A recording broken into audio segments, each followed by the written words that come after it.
oddly enough, is actually a perfect segue into our next trailer that we got, which the whole premise of that is, if everyone's special, then no one is. With this, if I'm pronouncing this correctly, Encanto, like, I want to make sure I'm pronouncing it correctly, but also not just throw an accent in there if it doesn't need it, coming from this awkward white guy.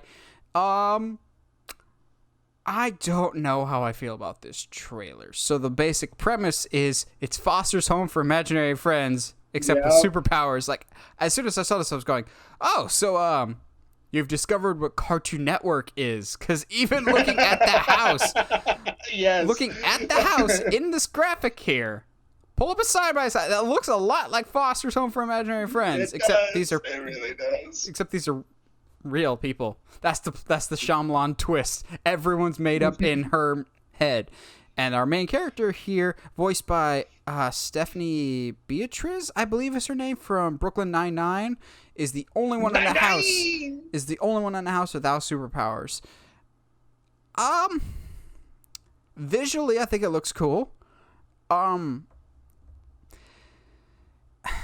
also visually, it doesn't do enough of a job, at least for me, from this teaser. Admittedly, it is a teaser trailer. It doesn't do enough to differentiate itself from a lot of other brightly colored Disney movies of recent memory.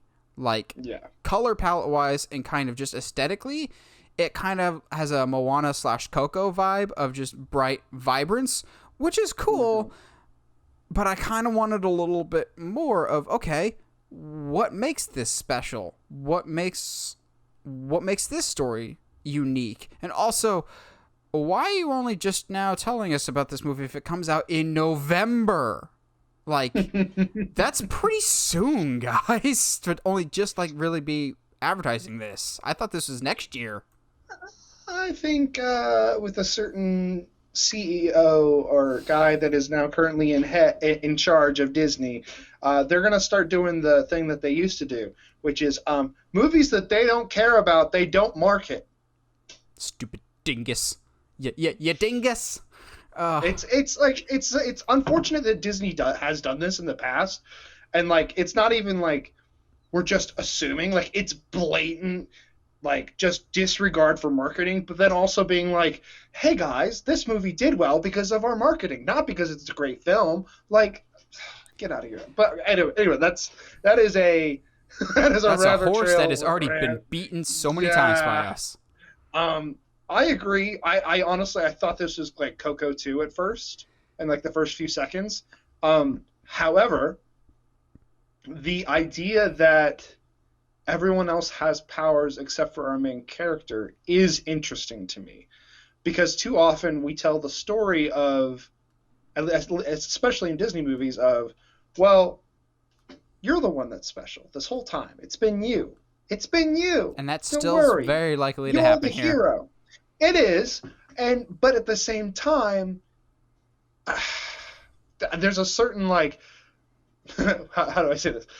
I don't think Disney has the balls to do this, but at the same time, like, to not have the story be, oh, but you've been special this whole time, but like be the bonds with her family, that's the special part. I mean, which is still kind of Coco, but at the same time, I'm kind of here for it. I don't know. Now, I'd be very impressed, and this could actually change the movie around for me if Disney had the balls to not give her superpowers by the end of the movie. Because this type of movie, it's almost always, you're a late bloomer, whether that's Sky High, Up, and Away, which, yes, I just referenced Up, and Away off the top of my head, but a lot, or even The Incredibles with Jack. You know, a lot of these like superhero-esque or superpowered being type movies with that one kid that's different is just always a late bloomer. They get their powers by the end of the movie, and that's like the big climax. I think it'd be much more engaging if the story, she never gets her powers, and that is what makes her special, is that she's not special. Well, what makes her special is she's not special. She's special because she's not. She's average. But what if? Like, that's what makes her special, is being human and seeing and living life a normal way from the rest of her family and being like a bridge to the regular world type of thing. I don't know if Disney will do that, because they almost always have to do you had a superpower within you the entire time. But I almost super compassion. Yeah, super compassionate. I don't know. We don't. It's just the teaser, so we don't know what the villain's gonna be. Blah blah blah. But I think what would be really cool, if I'm spitballing here, if I'm the one directing this movie, which will never be me. Adam Um, Blampier, and this is no, how I would this is how I would book do Encanto. it. um, I give her powers, and then but to defeat the ultimate evil, she has to sacrifice those powers.